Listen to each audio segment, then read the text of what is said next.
Before Jessi Colter became widely recognized as the partner of Waylon Jennings and the tender, emotive voice behind songs that would resonate with millions, she was Miriam Johnson, a preacher's daughter growing up in the sun-soaked city of Phoenix, Arizona. Her childhood was steeped in faith, hymnals, and the unwavering discipline of a deeply religious household. The rhythms of church life, prayers, sermons, and weekly services shaped not only her character, but also her earliest understanding of music. From the moment she could sit at a piano, Miriam displayed an extraordinary musical aptitude, effortlessly translating emotion into melody as she played for the congregation. Her family and the broader church community nurtured her gift, applauding her talent and encouraging her to continue. Yet even as she sang gospel songs on Sunday mornings, her imagination and ambition stretched far beyond the walls of the church.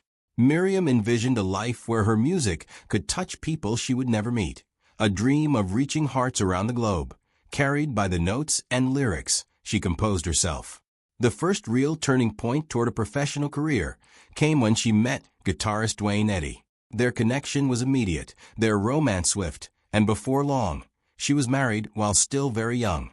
Life on tour exposed her to the grittier side of the music world, the relentless grind of long nights, exhausting schedules, and the unceasing pressure to perform at the highest level. This marriage ultimately ended, but not without leaving an indelible impact. It provided Jessi with crucial lessons in independence, self-reliance, and resilience, qualities that would later anchor her through the most turbulent periods of her life and career. By the early 1970s, she had taken ownership of her artistic path, recording the album I'm Jessi Colter, which caught the attention of Nashville insiders. Her voice, simultaneously soft and deeply emotive, stood out among the many talented performers populating the city, signaling that her dream of forging a career on her own terms was finally within reach. Just as Jessi's professional momentum was building, another pivotal figure entered her life, Waylon Jennings.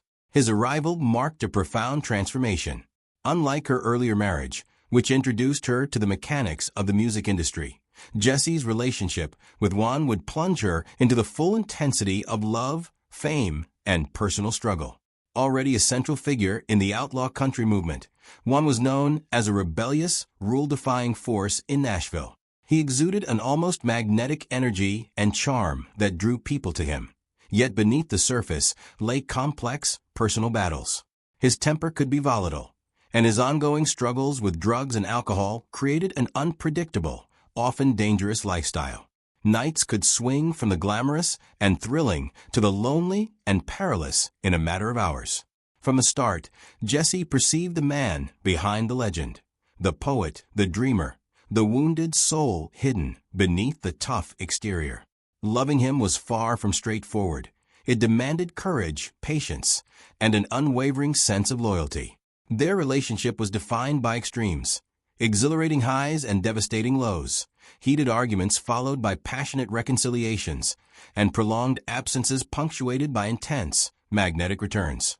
There were nights when Jessi would sit alone, consumed with anxiety, uncertain whether Waylon would return or had vanished forever. Observers often questioned her choice to remain in such a turbulent relationship. To them, the chaos might have seemed unbearable. Jessi, however, explained her reasoning simply. She believed her love could endure, perhaps even heal, his demons. In her own words, she stayed not out of fear, but because she feared for his survival. If she left, he might not endure the void. Their love resembled a storm, wild, destructive, unpredictable, yet impossible to abandon. This tempestuous bond left an indelible mark on her music, which began to carry the dual weight of tenderness and heartbreak, portraying the life of a woman who loved intensely while bearing heavy emotional burdens. As Waylon's fame soared throughout the 1970s, Jessi navigated the delicate balance between recognition and invisibility. Her own musical achievements began to flourish, particularly with her breakout single, I'm Not Lisa, which became an anthem of heartache, longing, and quiet desperation. The song cemented her status as a gifted singer in her own right. Yet, while audiences connected deeply to her music, the lyrics reflected her personal reality. Being cherished yet unseen, her own identity often overshadowed by Juan's public persona. Wherever they appeared together, Juan dominated the spotlight. Even when Jessi's talent was undeniable, she was frequently introduced first as Waylon Jennings' wife rather than the accomplished artist she had fought to become. Friends occasionally caught glimpses of strain behind her confident smile, hints of the emotional toll exacted by life in his shadow. Rumors circulated about disagreements and tense nights, yet Jessi consistently maintained that Juan never physically harmed her. Still, the emotional cost was palpable. Fame offered her songs on the radio, tours across the country, and admiration from fans, but it also demanded a careful balance of love and sacrifice, recognition and invisibility, strength and vulnerability. Her music became a medium through which she could articulate emotions that words alone could not capture. By the late 1970s and into the early 1980s, Juan's personal life began to spiral dangerously, dominated increasingly by his reliance on drugs, particularly cocaine. Sleepless nights bled into days of paranoia, leaving Jessi to witness the haunted man behind the public outlaw image. Despite her persistent efforts to help him slow down, rest, and care for himself, her pleas were often met with anger, frustration, or cold silence. In 1981, during a stay at a motel outside Memphis, their struggles reached a climactic moment. Jessi recounted an evening in which Juan's words were so sharp, so cutting, that it felt as though she was speaking to a stranger. Overwhelmed, she left without a destination in mind, driving through the night weighed down by heartbreak and uncertainty. When she returned the following morning, Juan had disappeared, leaving behind only a broken mirror and a small wooden box on the nightstand. Jessi did not open the box for 30 years, and when she finally did, it profoundly altered her recollection of those days, offering new perspective on the tumultuous life they shared. Even after that episode, Jessi did not permanently sever ties. She explained later that she feared for Juan's life, believing that leaving him entirely could result in tragedy. Her commitment was both an expression of love and a profound sense of responsibility. Throughout the 1980s, she continued to juggle her own career with the ongoing challenge of caring for Juan, meticulously documenting his missed shows, unexplained absences, and hospital visits in private notes. At times, she likened herself to a detective in her own home, attempting to keep pace with the complexity of his double life. Her notebooks offer a window into the heartbreak of witnessing someone she loved gradually consumed by addiction, capturing moments when one no longer seemed to recognize her, addressing her with the casual detachment he might offer a fan. Yet, even amidst the relentless turbulence, Jessi discovered a haven in her music.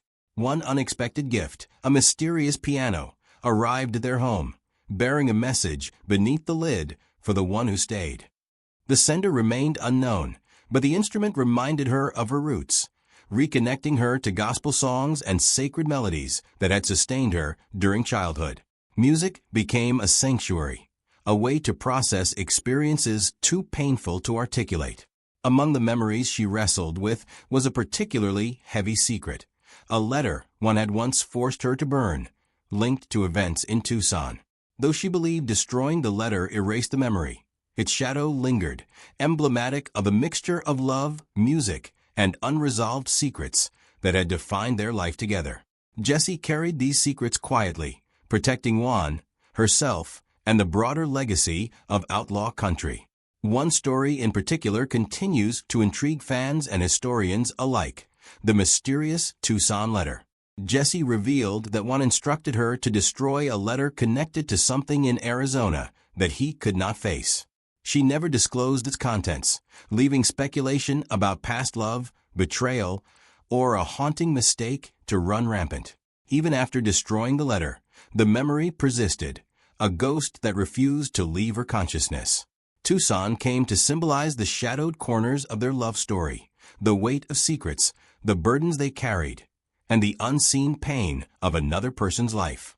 In many ways, the mystery of Tucson mirrors the essence of Jessi and Juan's marriage, publicly visible, intensely scrutinized, yet privately fraught with struggles only they could fully comprehend. Their love was highly public, a focal point of the outlaw country movement, yet it contained layers of pain, secrecy, and sacrifice that no fan, colleague, or observer could ever truly understand. The city of Tucson remains a silent emblem of these hidden dimensions, a reminder that some truths about love, even when shaped by music and passion, are never intended for the world to see. Jessi's journey, from a preacher's daughter to an iconic voice of heartbreak and resilience, reflects a life lived at the intersection of devotion, artistry, and the raw realities of loving someone both brilliant and deeply troubled. Through it all, Jessi Colter's music has continued to reflect the intensity, the love, and the heartbreak she experienced, offering listeners a window into a life of profound highs and devastating lows. Her songs capture both the joy of being seen and the agony of being overlooked, echoing the tension of her marriage, the turbulence of fame, and the quiet endurance that defined her.